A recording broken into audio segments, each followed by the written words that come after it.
So thank you.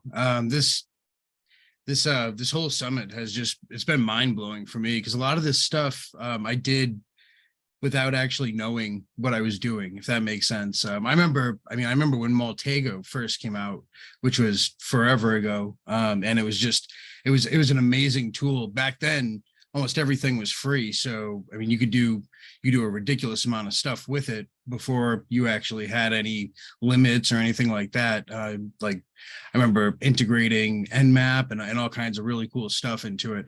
But my talk is not super focused on any one specific tool or really any one specific area. My approach to, a lot of OSINT is a shotgun approach. I like to shoot kind of far out and wide and collect a bunch of stuff, right? It's like when you go and you're looking for specific information, maybe you're looking for a license plate number and you go out and you look up that license plate number on 5 different sites, and each site gives you another little piece that you can put in there that adds into that whole collection of what you have. So it's kind of eclectic, and I hope you like it.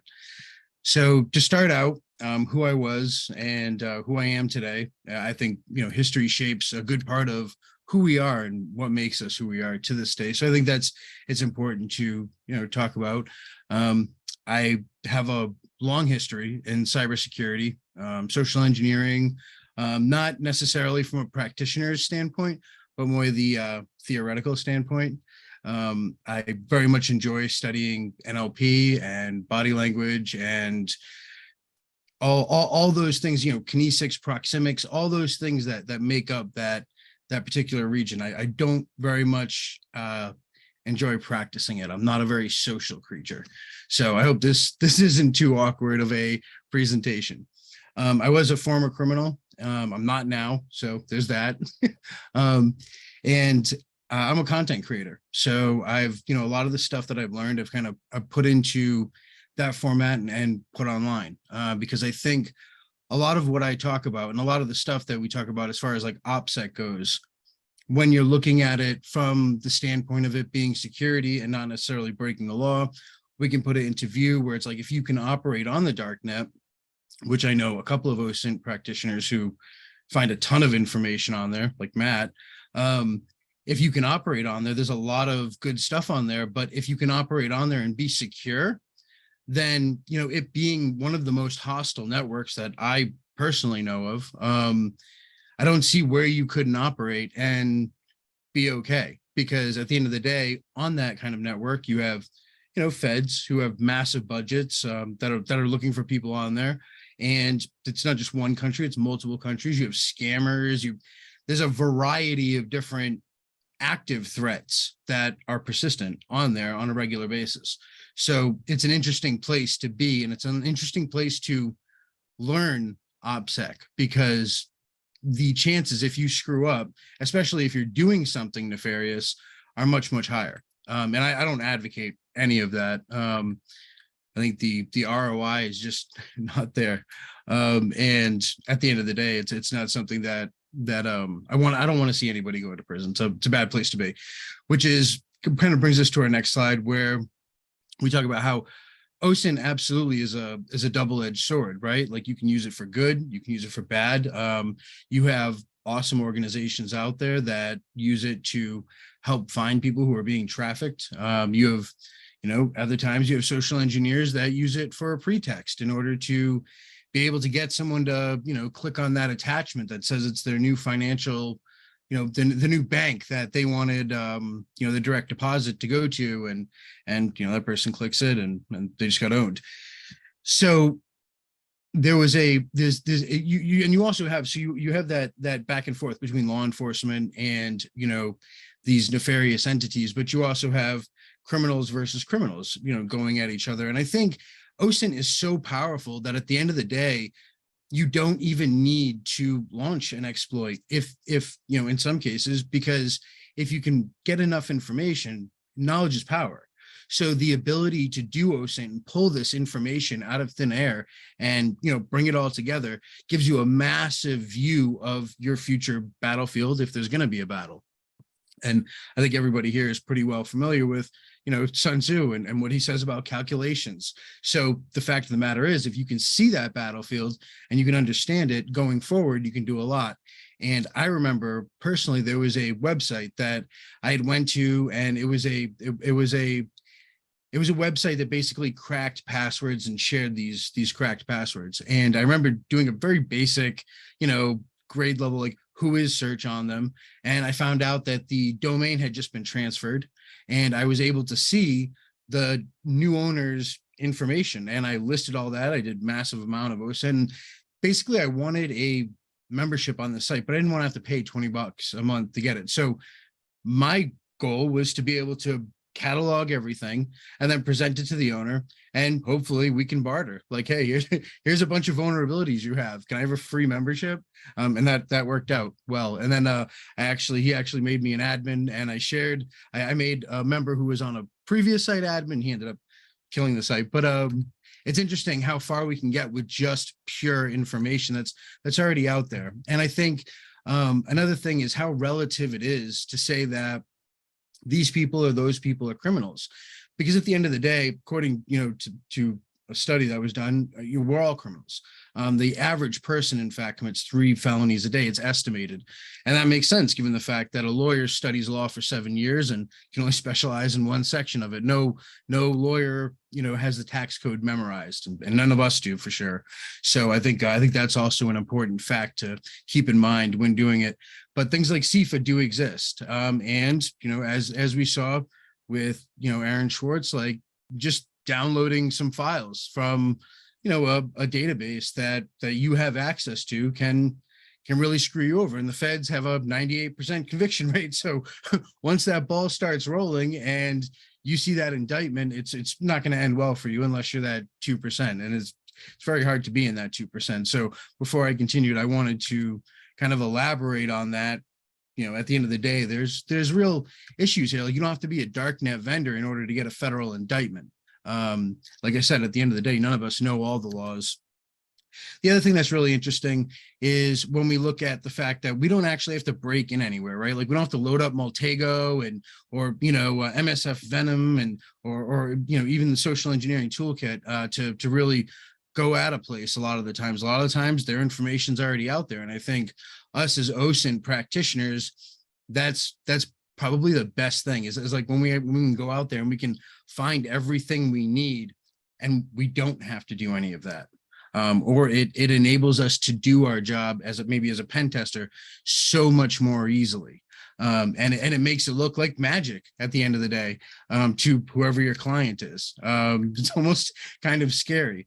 And we look at, past breaches where it hasn't, we're not talking about, a couple hundred accounts, or, we're talking about terabytes and terabytes of data that have been out just through misconfigurations, right? These aren't low-level exploits where it's like a buffer overflow. No, it's none of that. It's just, a misconfiguration and access to all this data is revealed. And it's a really interesting thing that we have. And I think one of the next steps we're going to see is going to be kind of like this with issues, maybe with GPT, because at the end of the day, I think people inherently, they want to build rapport, right, with other human beings. But I think a lot of people, when they talk to Chat GPT, right, generative AI, I'm not naive enough to think that I'm actually having a conversation, but with a lot of people, they're going to have this rapport with it, and that rapport is something that's going to build trust naturally. That's just kind of how people work. And I think we're going to see a lot more information getting out there. I think we're going to see a lot more attacks on things like AI or malware that's specifically engineered to be able to get information from there. And by the way, a lot of these slides are going to, instead of having sources, I just have the QR code at the bottom, so you can just scan it if you want to follow along and make it kind of interactive. But I think aside from what we're seeing in AI, we also see like bugs, and that's like any technology. Any technology is going to have issues. It's going to have bugs. They're going to have to get worked out. But something like chat history for Chat GPT could be a really big problem for a lot of people, whether it's proprietary code that they're checking out, or future plans, or confidential data, or classified data. At the end of the day, that's just kind of a thing that happens, right? People inherently end up trusting that thing that gives them a lot of answers or assists them on a regular basis. They learn to like it. So there was another interesting case that I thought was worth a look, because at the end of the day, so many people seem to kind of trust it and trust it wholeheartedly. And that was Strava. And like they basically they created this heat map that allowed people to track their exercises and their activities, and they got a ton of different activities, so it appeals to all kind of people. So like people like myself who don't like to run, maybe I like to swim or something. It can appeal to whoever you're talking to, the specific activities. But you can use this information and collate it and bring it together and derive information that you normally would not be able to get, such as house locations. And the fact that you could do this with a 37% accuracy, or 37.5, is pretty incredible, right? Because there's a lot of people who maybe they don't have any social media, right? And they're like, oh, I'm safe, but I have this app that helps me run, or I have this Fitbit or whatever. I so it would basically, the attack would be where they have their information, and the attacker would have all these different points that they would be able to see and put them all together to be able to reveal where they're actually at. And this isn't something that's exclusive to civilians, right? We've seen, the U.S. military, secret military base was discovered, and it was because of this very app. So, and those are the things that we know about. Those are the things that actually happen, that we're aware of. And of course, with anything like this, there's going to be a ton of things that we're not. My point is, with this, you can have the most innocuous, kind of application, and it can do a lot of damage. This is a app with 100 million users. And when I looked it up, it was an average of 2 million people joining per month.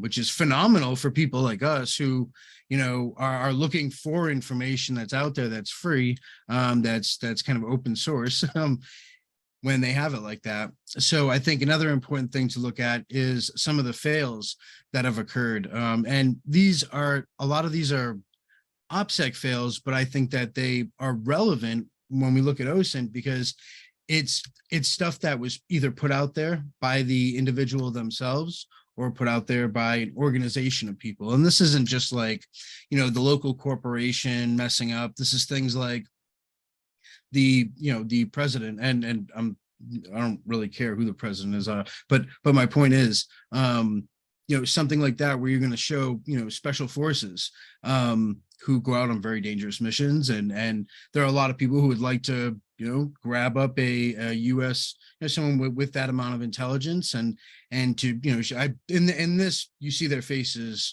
marked out. Their faces weren't marked out in the video that was on Twitter. I'm not going to help perpetuate the, these guys' information being put out there, but there's a lot of risks, both to these guys, to their families. Can you see their hands? Do you see any wedding rings? Can we take a snapshot of that guy's photo and do a reverse image search and find him? Or maybe, find a marriage photo with him and his wife. We found his wife on Facebook. What can we do with that? Can we get into her Wi-Fi? Is she using VoIP? Can we eavesdrop that? I mean, there's a lot of inherent risks here with just, this quick 2-minute video that exists. And this, this is, with a high ranking, United States official, president. So, I think that brings us to our next one, where I found this, we've covered in this summit, ways of going about gathering OSINT, different methodologies and tactics. And I found this story, well, in full disclosure, there was no confirmation that this was actually the case, that this reporter had actually found this, the ex FBI director's, actual handle. I found the process, showed very well in a real world scenario, the process that one would go through in order to obtain this information. And again, like, maybe we can look at it, from the last slide where it's like, okay, well, it's the president. Maybe it's just, they whatever, maybe we overlook that. With this one, you would expect someone who, runs the FBI to, maybe be able to not talk about the fact that they have a secret Twitter at a dinner, and you would expect that not to be made public, and but the way that this person reverse engineered and found this handle was brilliant. I thought it was great, and to go, to analytically go through it step by step. And I'm not going to read the whole slide, but to go through it step by step and to do it in 4 hours, I thought it was really great. And this is just a journalist. This isn't some, master in OSINT. I think that's really the beauty about OSINT at the end of the day is you don't have to have a PhD to be able to do this. And, again, because information is one of the most valuable things on the face of the earth, it also makes you extremely dangerous to be able to gather all this information, especially if you're doing it from an adversarial, point of view, which brings us to our next chapter, which is actually using it to follow or track or understand law enforcement better. Because if we're doing this as an adversary, and this, by the way, just like I said in the beginning, OSINT being a double-edged blade, this works both ways, right? So it works whether you're law enforcement or you're a criminal, right? It's both the same thing, which is why, you can have a conference like this or like DEF CON, where you have people who are on both sides of that fence, both legal and illegal, but they come together with a unique and a like-minded passion for the same thing. And their use cases might be different, but at the end of the day, we both use Maltega, we both use Casefile, we're both, I think probably one of my favorite Twitter accounts is Daily OSINT, which releases every day. He's putting out a new cool OSINT tool that not all the time I've actually been able to see him. Looks like my slide got messed up here, but my use cases for Pacer specifically were threefold. And that was when I was a criminal. It was to be able to look at investigations, and I can see almost everything about an investigation from a very bird's eye point of view, right? So I can't see every little detail, but I can get the names of the agents a lot of the time. I can know that the guy that's being investigated, when he was 12, his stepdad used to beat him viciously. Like, there's, in like a sentencing memorandum, there's a ton of valuable information. So you could go and you could build up this entire profile and kind of work out how everything played out, which is one of the things that I do on a podcast that I do called Darknet Demystified, where I look at specific cases. Now, as a convict, I use Pacer on a contraband cell phone to check out other people's paperwork, because at the end of the day, like, if I'm going to be sitting down and eating next to you, I want to make sure that, you weren't raping children or murdering children, or that you hadn't told on someone. It's just like a quality of character issue, I guess you'd call it. Even convicts can be picky. So there's that. So that was my second use case. My third use case for Pacer was as a paralegal, and I actually wrote a book called Compassionate Release, which is all about how to write this one motion. But I learned a lot of law through simply reading through Pacer and the law library. So it's an incredible resource, and I would even argue that without the ability to access Pacer on that contraband cell phone, my motion to the United States court for compassionate release wouldn't have been successful, and I would be incarcerated till the 4th month of 2024. So I definitely wouldn't be here, and we wouldn't be speaking. So it's a very powerful tool, just like anything else. The better you use it, the more you know how to use it, the more dangerous it can be. So, I like to apply that. And I think it goes far beyond just those three use cases, right?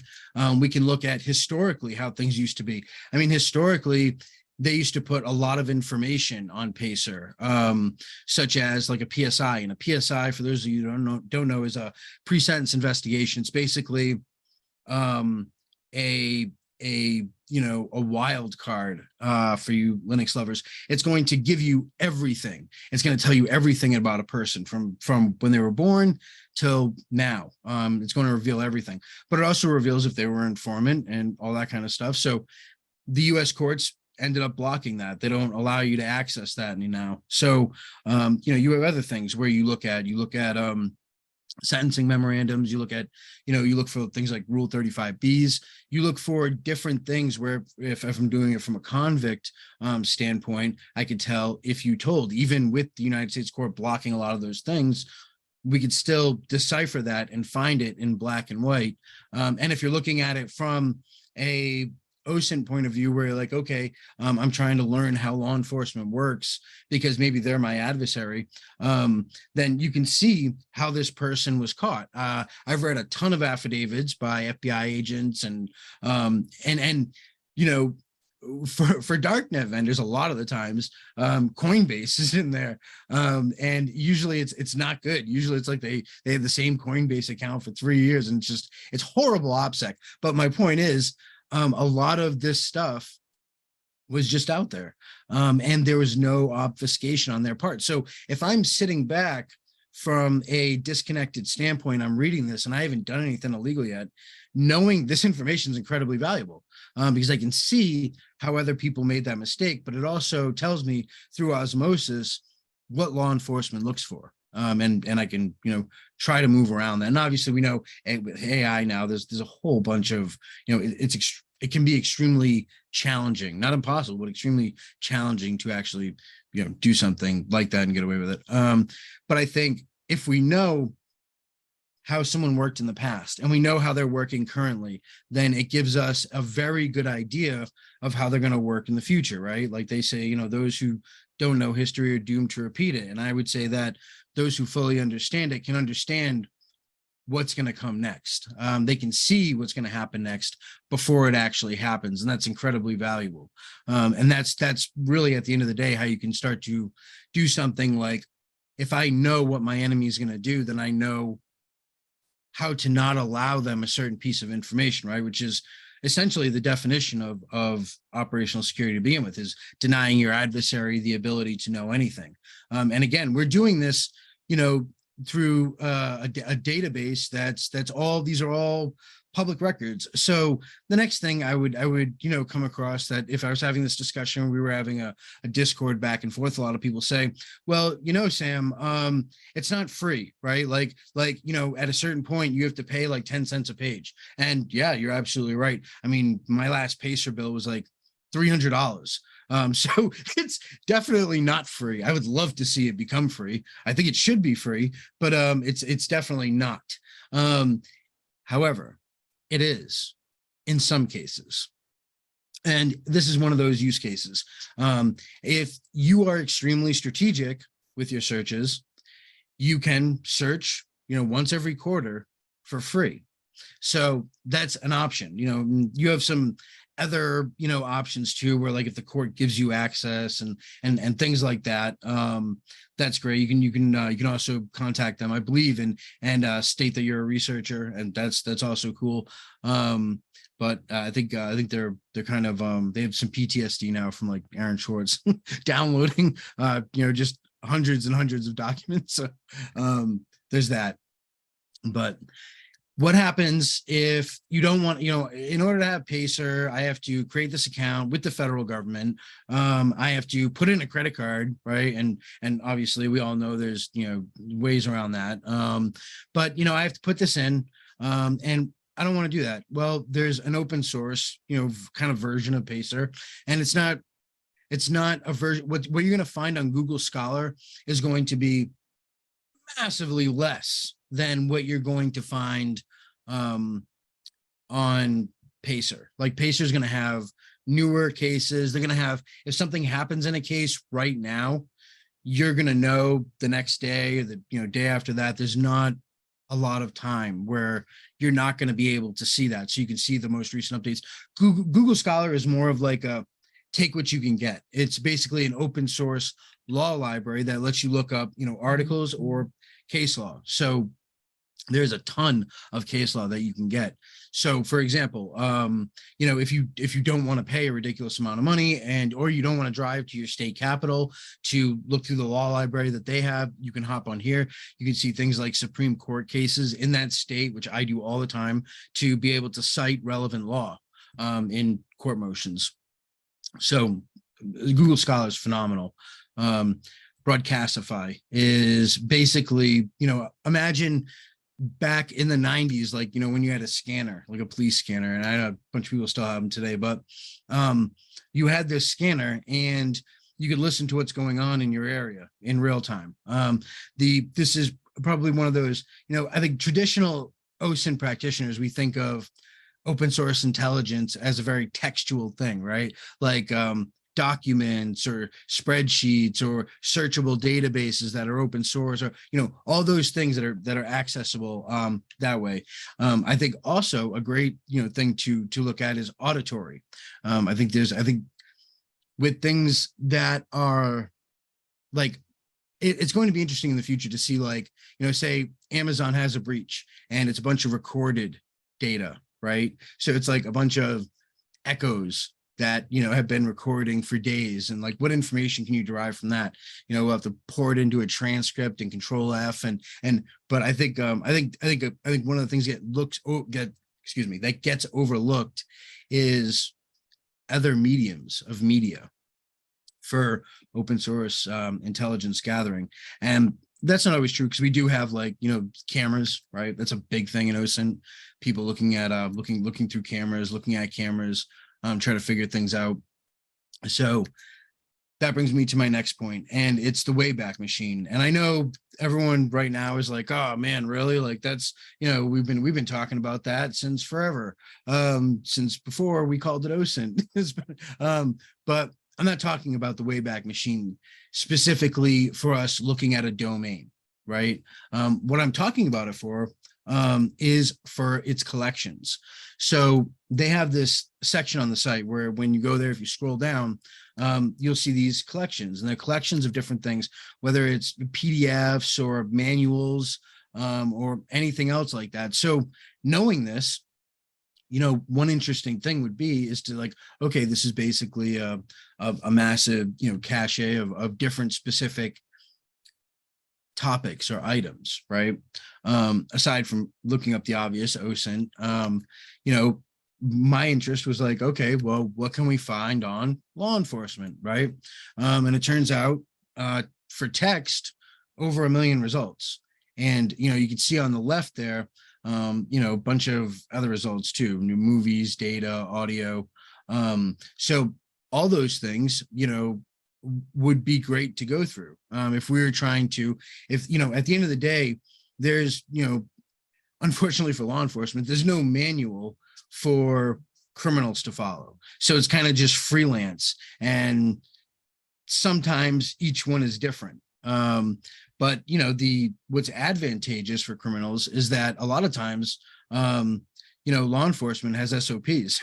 So if you can learn what those are and how they work, again, goes back to now you know how to avoid them. You know how to stay away from them. So the next thing that is a pretty well-known thing is FOIA requests. And I think we've all dealt with these, and they're a blast. I love filing FOIAs. And I don't think anyone else does. But they can be a very powerful tool. When they work, you can really find out some really, really interesting stuff, some really amazing stuff. A lot of the times you're going to be slamming your head into the wall, because that's just, you're going against a massive machine, which is the federal government. And if they don't want to have to do something, they're not going to do it. One of the worst things you can do is force a government employee to do their job, in my opinion.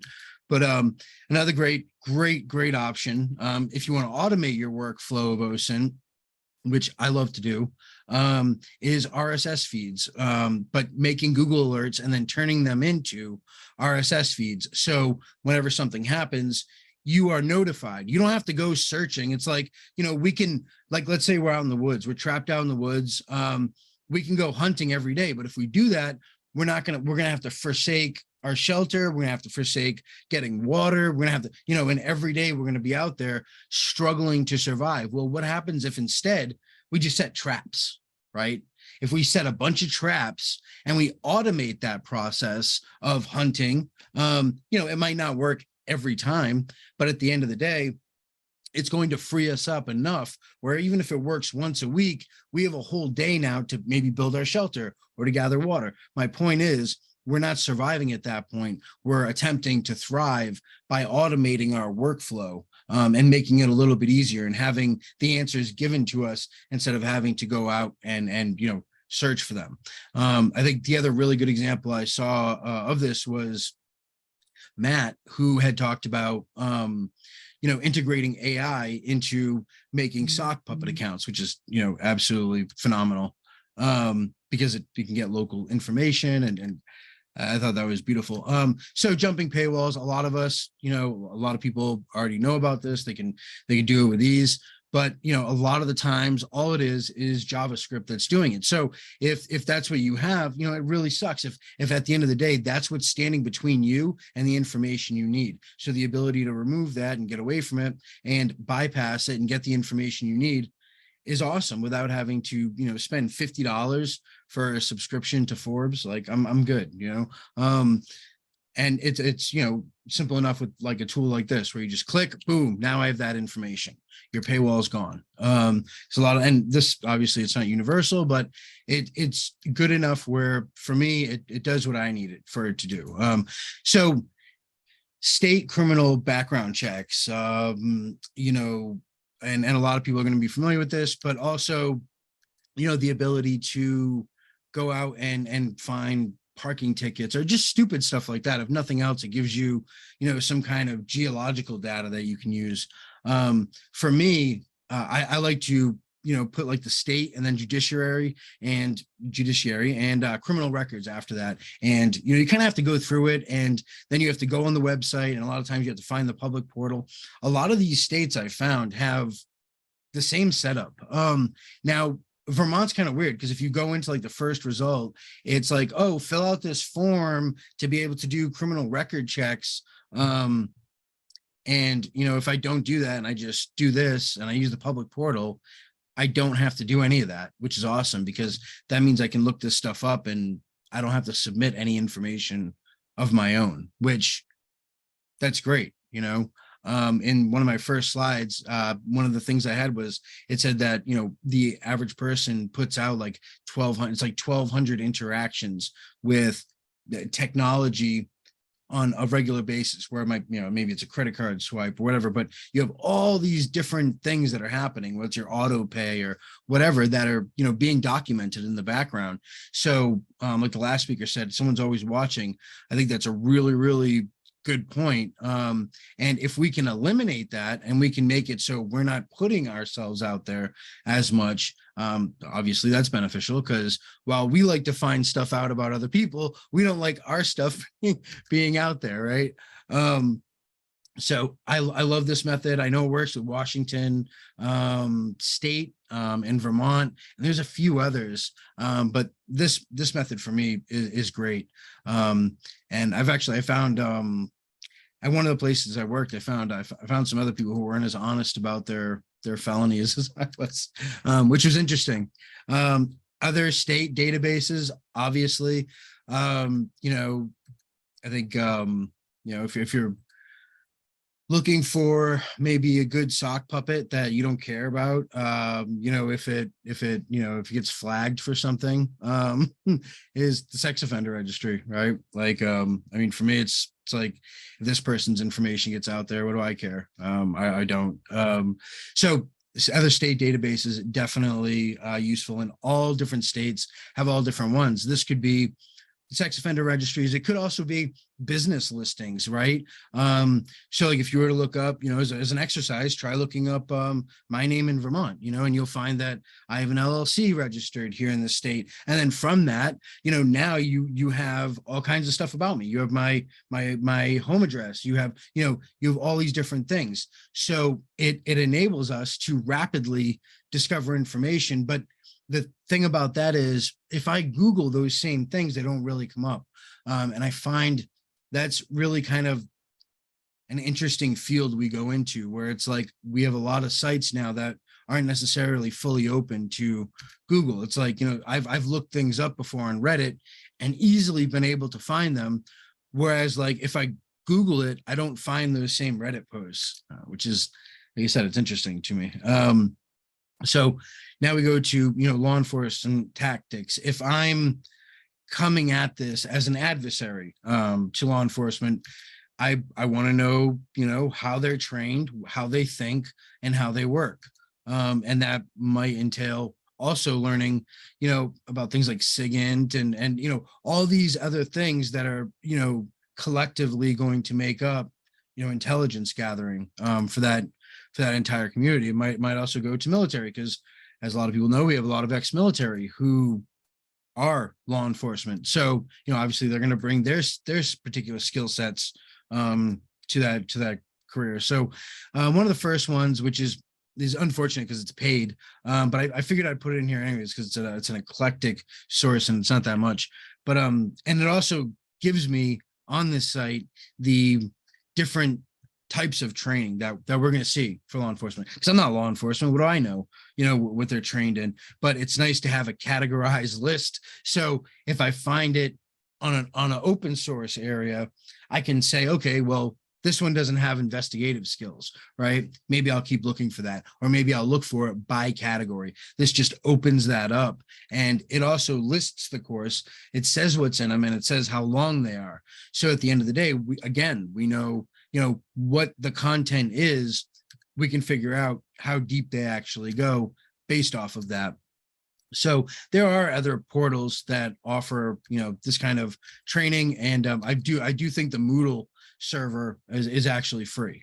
I didn't actually sign up for it because it wasn't something that I was going to do. But my point is this information is out there, and it's available. So anyone who takes their job as a criminal seriously would be wise to invest in this. But also it helps people who are conducting any investigation, right?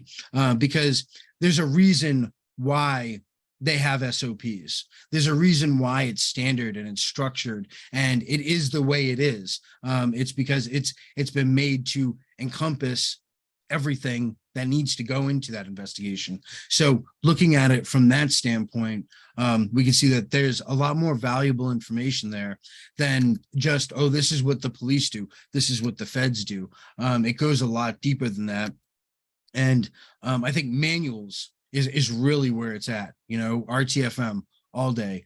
I think the most valuable information can be found in manuals, and this is a great example. This was my favorite manual to find. I'm not saying that I was ever in possession of it.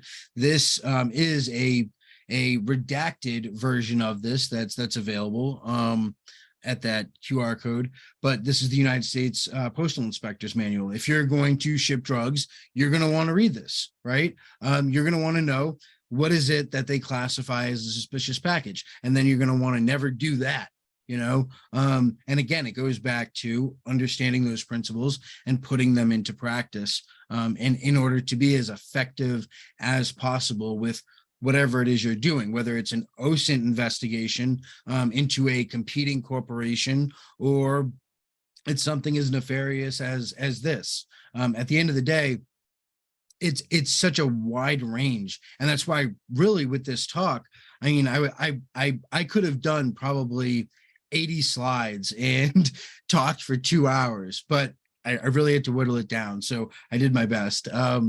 Now we continue on this whole, idea of, manuals and if we're just looking at this perspective of, the Darknet Vendor, right? Um, then we're talking about logistics. And if your manual as United States Postal Inspector, because they're feds too, if your manual is classified, what else exists out there that I can get my hands on that maybe can teach me what you do or how you do it through osmosis? And the answer to that is things like this, the guide for the test, to be one. And I found the testimonials in the beginning interesting. I thought like when I first read this, I went through, and this is like the first page. So I saw it and I read them, and I was like, oh, like this is to not try to not scare off people who are about to look through this, this big booklet of Q&As. So like when they go through and they screw up and they get a bad grade, they're not like really disappointed. They say like, oh, like look at these guys did so great, like there's a, it was an interesting morale boost at the beginning of the book that I thought was funny and interesting. So after that, probably my third favorite, again, revolving just around this very strict, niche topic that we're discussing as, a Darknet vendor. And again, going from that perspective of, what do, how do my enemies operate?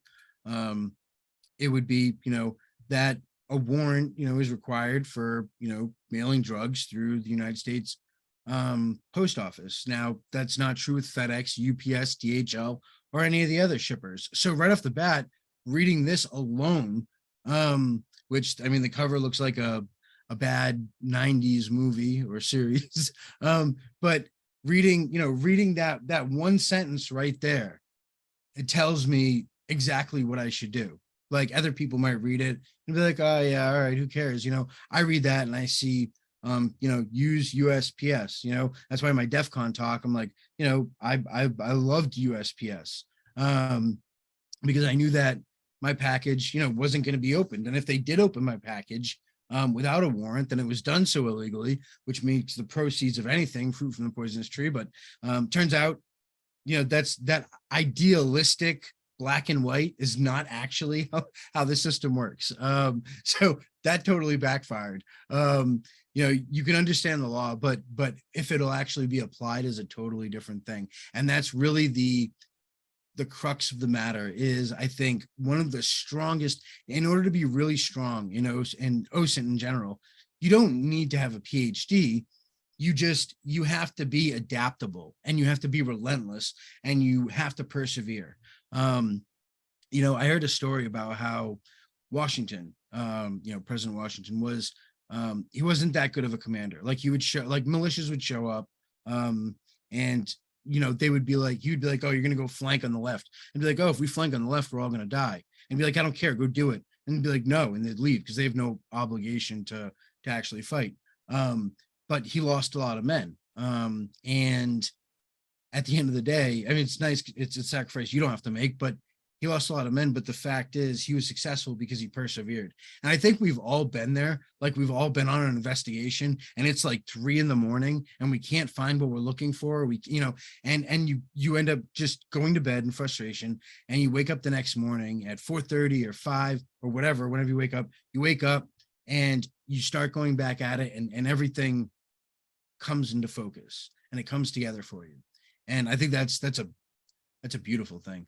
But I think that perseverance really, and that dedication and that adaptability, I like to say adaptability is definitely key to survivability, and the ability to adapt to your environment, no matter what it is absolutely key. If you were to go and you were to look up and you're like, okay, I'm going to go look up this information on this person, and you don't find it, and you're like, oh, I quit.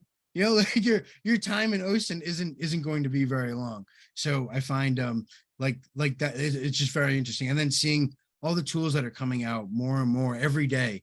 Like I said, probably one of my favorite YouTubes is Daily OSINT, because it's new tools, a lot of which I've never even seen.